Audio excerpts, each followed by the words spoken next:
आ गया ना।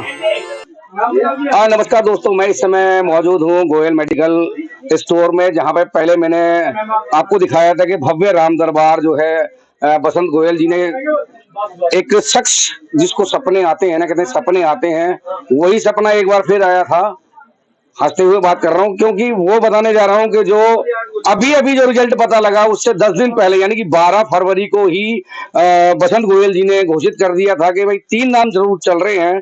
मुख्यमंत्री है परवेश शर्मा और विजेंद्र गुप्ता और रेखा गुप्ता का, लेकिन जो भविष्यवाणी कर दी थी कि बनेगी दिल्ली की सीएम जो बनेगी वो रेखा गुप्ता बनेगी। आइएगा बात करते हैं बसंत गोयल जी। बसंत गोयल जी, पहले बहुत बहुत बधाई आपको। जय श्री राम। जिस तरह से 12 फरवरी को आपने घोषणा करी थी, हंसते हुए करी थी, फिर वही बात सत्य हुई है कि 10 दिन के बाद आज रेखा गुप्ता का नाम जो है फ्रंट पे आया है। पहले तो जय श्री राम, और के न्यूज को मैं सबसे ज्यादा मुबारकबाद दूंगा, पूरे देशवासियों को मुबारकबाद दूंगा और दिल्ली को मुबारकबाद दूंगा। देश में मोदी, दिल्ली में रेखा। कहीं ना कहीं रेखा का वर्चस्व तो शुरू से चलता आया है और अब तो दिल्ली में रेखा ही रेखा है। तो मैं समझता हूं कि इससे अच्छा डिसीजन मेरे माननीय प्रधानमंत्री जी का कुछ नहीं हो सकता, क्योंकि इससे पहले सुषमा स्वराज जी बनी, कांग्रेस से देखे शीला दीक्षित जी बनी। यदि इन दोनों के चेहरों पर देखें तो दिल्ली में कितनी प्रोग्रेस हुई है हम सोच नहीं सकते।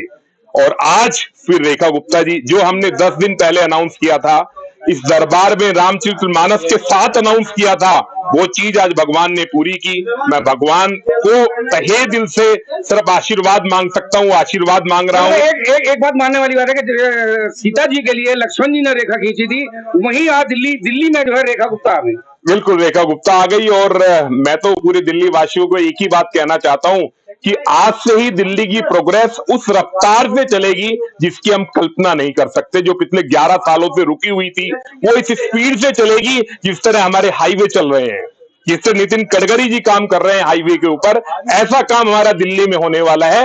और आज देशवासियों के लिए इससे अच्छा पल मैं समझता हूँ कुछ नहीं हो सकता। बाकी ये बात अगर एक घोषणा करी जाए, मैं प्रत्यक्ष का नाम नहीं लूंगा, लेकिन हल्का सा डाउट आपको भी हो रहा था कहीं वो ना बन जाए।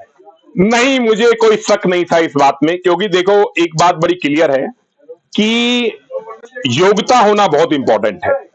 यदि दिल्ली की कमान आज किसी को दी जा रही है तो उसमें इतनी योग्यता होनी चाहिए, चाहे हम एजुकेशन के बारे में बात करें, चाहे हम एडमिनिस्ट्रेशन के बारे में बात करें या व्यवहार के बारे में बात करें, वो सब क्वालिटी किसी के अंदर होगी तभी वो दिल्ली को संभाल सकते हैं, क्योंकि दिल्ली के लिए चैलेंज बहुत है। अपोजिशन यदि आज दिल्ली के लिए कुछ बीजेपी ने बोला है तो 100% पूरा करना होगा, और 100% पूरा करने के लिए वही व्यक्ति तो पूरा कर सकता है जिसमें एडमिनिस्ट्रेशन भी हो, दिमाग भी हो, अकल भी हो और एजुकेशन भी हो। बसंत जी, जिस तरह से देखा जा रहा है, अतिशी जो है पूर्व मुख्यमंत्री बड़ी परेशान थी कि भाजपा जो है मुख्यमंत्री नहीं बना रही है। अगर हम जीत के आते तो हम तीसरे दिन ही घोषणा कर देते। कहीं ना कहीं तो अशरफ था कि 22 नहीं। देखो मैं आपको बड़ा क्लियर समझाऊं, मेरा ऐसा मानना है, मुझे पहले दिन से पता था कि दिल्ली की चीफ मिनिस्टर कौन होगी, जो मैंने आपसे डिस्कस भी किया था। दूसरी बात, अतिशी जी के बारे में बात करें तो अतिशी जी ने तो खड़ाऊ रख के चलाई थी सरकार, जितने दिन भी चलाई थी, और जब इलेक्शन शुरू हुए उन्होंने बोला था कि दिल्ली का सीएम यदि होंगे तो कोई अरविंद केजरीवाल होंगे। तो कहीं ना कहीं उनके दिल में कुलकुलाहट थी कि फीमेल बनेंगी, मेल बनेंगी, क्या होगा क्या नहीं होगा। डिसीजन वही हुआ जो मेरे माननीय प्रधानमंत्री मोदी जी का, और इससे अच्छा डिसीजन पूरे दिल्ली वासियों के लिए नहीं हो सकता। दिल्ली वासी बिल्कुल मेट्रो की तरह दौड़ेंगे, मैं ऐसा समझता हूँ। मतलब मानते हैं कि महाकुंभ का असर दिल्ली में हो चुका, पूरा महाकुंभ का असर दिल्ली में है।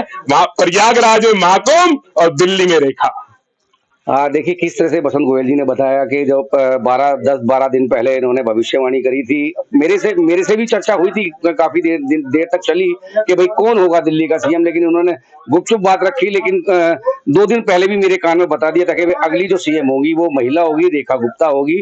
के न्यूज से राकेश शर्मा, दिल्ली।